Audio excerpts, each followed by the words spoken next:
Have you ever looked at a map and wondered, why is London located here and not like 50 kilometers to the south? Why did the people of Yakutsk decide to build the city in the middle of nowhere? And why does this city not exist? I won't actually answer any of these questions, but please consider thinking about this highly interesting question for a moment. Why are our cities located where they are?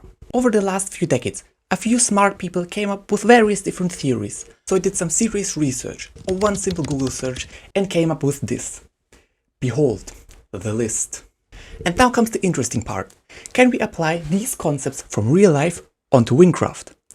Obviously not, but I'm gonna do it anyways, cause I can. So let's ruin Wynncraft by throwing some real life geography and socio-economic development at it. Let's start with Ragni, the first city you'll ever see in Wynncraft. The most important thing of any type of settlement to function is obviously water, because water is essential for drinking. Thanks ChatGPT. That's why humans like building their cities near rivers, the best example being the River Nile in Egypt. Wynncraft takes place during the medieval times, so you couldn't just go to Walmart and buy a six-pack of beer and vodka. You either need to take the water from the well. These were pretty hard to build and didn't work on every type of terrain. The second option to get water was to take it straight from a river or a lake. Ragni doesn't have direct river access, but it has a deep flooded moat surrounding the river.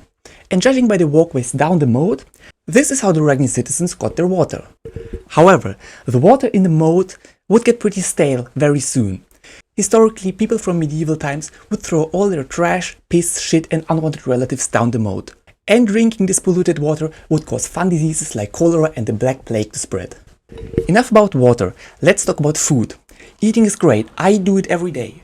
But in order to have something to eat, you need fertile lands with resources. We can see a lot of farmhouses growing crops around Ragni, for example Katoa Ranch, which not only has crops, but also has livestock. So there are a few things the Ragni people could eat, like wheat, barley, chicken and cow. The next thing every city needs is good defense. Ragni is described as a great fortress in its discovery lore, so security and the ability to defend itself is kind of a big deal, otherwise it wouldn't be a very good fortress. Judging by the moat and armed towers on every entrance, defense is indeed a high priority here in Ragni. Fortunately, Ragni's position on the map would make an invasion very hard. First of all, it's surrounded by mountains on two sides. So unless Fruma decides to penetrate Ragni from behind, it's only attackable from this 70% angle from the Wind Plains. This position also makes a retreat to Troms very easy, should things go south. Wow, this all sounds like Ragni is the perfect city and perfectly complies with the laws in real life. Well, not so fast. There is one thing about Ragni that doesn't make any sense at all. The material it is built of. As I already said, Wynncraft takes place during medieval times. They didn't have trucks that could transport building materials hundreds of kilometers like we have now. No, people had to use the material they had right there to build their houses. A desert city like Almuj, for example, is made out of sandstone, which makes sense because it's in a desert and desert has sand. Ragni is made out of dark oak wood and spruce wood. Wait, what? The nearest spruce trees are located here in the Nemract tundra, which, okay, let's give them the benefit of the doubt here. They just dragged a bunch of spruce trees all the way from here, the tundra, to here. Okay, I'll let it slide. What I can't let slide, however, is the dark oak. The nearest dark oak trees grow on that island and the dark forest, you know where they are? All the way over here, in Gavel. You simply cannot convince me that a bunch of medieval peasants took their crappy ship, sailed all the way to Gavel's coast just to take a bunch of woods for their houses. Why does not Ragni use normal oak wood? It's right there in the Nivla woods and all around the area. But maybe they just wanted to be exotic, who knows. What I didn't mention so far is the infrastructure. The main difference between a village and a city is not only its size, but its ability to do trade. That's why cities need good infrastructure in form of roads, harbors and air transport. Ragni is, as I said, an armored fort, so trade is not that important here, but keep this in mind for the later cities. And speaking of the next few cities, let's now analyze Detlas, the grand capital in the middle of Wynn. Once upon a time, Detlas was just a small farming village in the middle of nowhere, but then the villagers from Gavel came and made it the blooming trading hub it is today. Great, isn't it?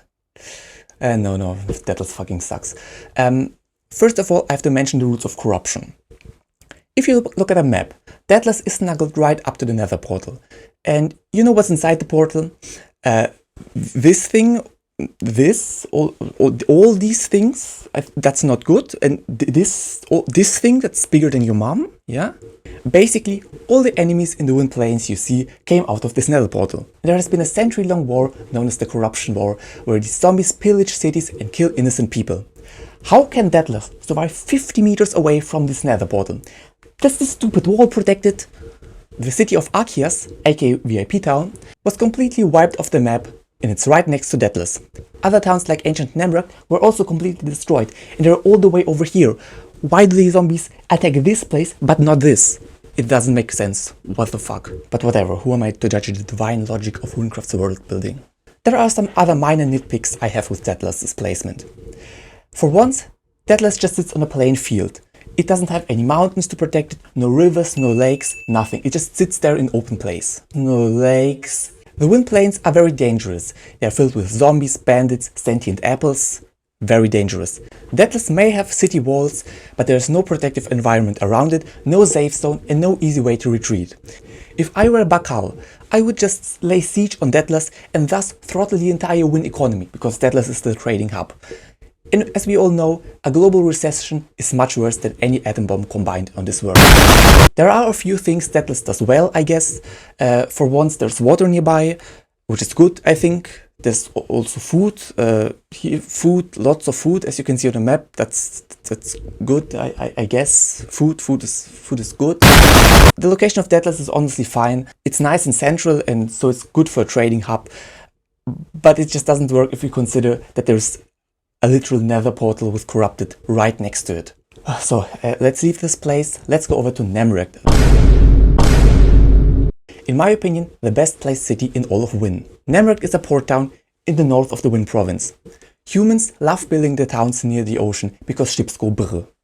Nemract has an especially good location because it not only is near the ocean for easy trade with Selcha, Leviga and Corcus City, it also controls the main river flowing from Wynn. This river, which I will call Jeremy for absolutely no reason, has two access points into the ocean. One in Nemract and the other one in Pirate Bay. As the name suggests, Pirate Bay is very dangerous. I doubt that the ships will swim through all the waterfalls to get to the ocean. So the only useful access point of Jeremy to the ocean is through Nemract. This means that Nemract controls every shipping export from Almuj, Nezak, Tempo Town that go through the ocean. Nemract is described as very poor, but this location has the best economic advantage out of all the locations in Wynn. Why are they so poor? If they wanted to, they could just go full on Trump mode and slap tariffs on every ship that goes through. This Jeremy access point is the only way to export things to Selcha and Gavel. So let's just say Nezak wants to export frozen pine cones to Levica, for whatever reason. They will load the pine cones into the ship and sail down the Jeremy River. Right before the ocean, the ships get stopped, either pay the passage or fuck off. That's how I would do business, to make Nemract great again. In terms of defense, Nemract isn't faring too well. There are a few quests that suggest that Nemract has frequent zombie problems. This is a good time to mention that the towns we know as Nemract is technically Nemract 2.0. The OG town is called Ancient Nemract, and it was completely destroyed by undead. And yes, this town right here got completely destroyed, while this right next to the portal still exists. Okay, Wynncraft lore team, whatever you say. Where was I? Ah yes, Nemract. Water is obviously not a problem. There is the Jeremy River and also a few smaller streams coming down from Mount Wynn. Important notice, don't drink ocean water, you won't feel good afterwards. In terms of food, there's a lot of fish in Nemract, and that's about it. I think they only eat fish here. But maybe they import crops from a nearby island like Durham Islands. And finally, in terms of resources, there are these weird mud holes all around the city. I'm not sure what they're supposed to be, but it looks like the Nemract citizens just took this mud and built their houses out of it, just because they are too nice to tax their exports. The next city we'll take a look at is Almuj. If you want to be correct, it's pronounced Almuj, but that sounds stupid. The first thing anyone should notice who has eyes is that it's made out of sandstone. Which actually makes sense, seeing that it's located near the desert, which has a lot of sand. Apart from sand, deserts are also well known for being dry and hostile places. So let's look at Almuj's water supplies. In the desert, there's this huge river supplying the local farmhouses with water, and the city itself has these very pretty canals that go through Almuj. As great as the city looks, where is this water coming from?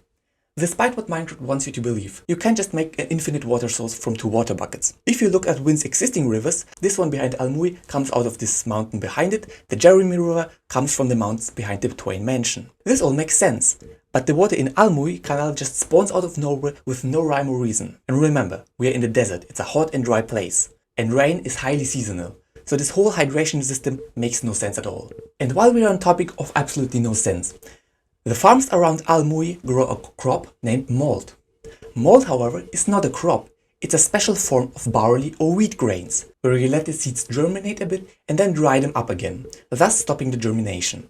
Since malt is just a special form of grain, obtaining malt string, like we see in game, would be impossible, because it simply doesn't exist. I think the content team either ran out of ideas for crop names and decided to throw malt in, hoping that no one will notice, or they simply didn't know. As someone who is very passionate about seeds, I cannot let this grave mistake slide. At least the defense of Almuj is pretty good. It has this giant ass wall from protection from the wind plains, and the desert itself is very isolated and protected by mountains on 3 sides.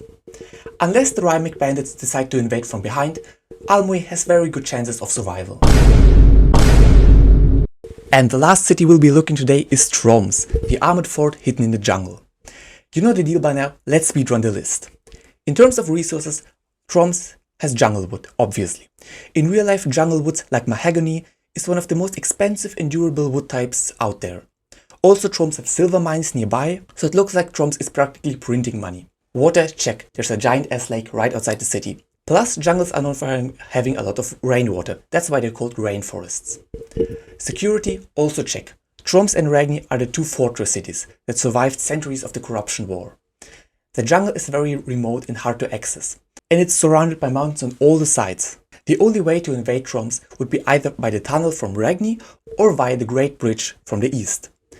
The tunnel is guarded around the clock, and the Great Bridge is full of magma cubes and this guy, so good luck invading this place. This remote location is great from a security standpoint, but I have no idea how the Troms citizens eat, because there's no farms anywhere in the jungle, no livestock, nothing. The only source of food I can think of are the piranha fish in the Troms lake. This is somewhat similar to Nemract, but Nemract can at least import food from other places. Troms is a remote fort, no one is gonna sell food there. And there's the next problem, the trade. If Troms was just a secluded fort hidden in the jungle, I wouldn't complain about trade. However, Troms seems to have a sprawling economy, just look at it. Where are all these people coming from? The tunnel to Ragni is only accessible for members of the town, which you can only become a member of the town if you go there and speak with Ildan, which you can only do by going through the tunnel. Do all the merchants and refugees go through the Great Bridge? Do they all fight this guy? Is that why he looks so depressed, because he gets beaten up twice a day? You know what? This town makes 0 sense. All of this makes 0 sense. But maybe that's okay. Why measure the quality of a game by forcing rules from real life onto it, when you can talk about the great stuff, like the quests and dungeons? 'Cause I can. If you want me to do a similar video with Gavel cities, let me know in the comments. Until then, remember kids, kindness is temporary, money is forever.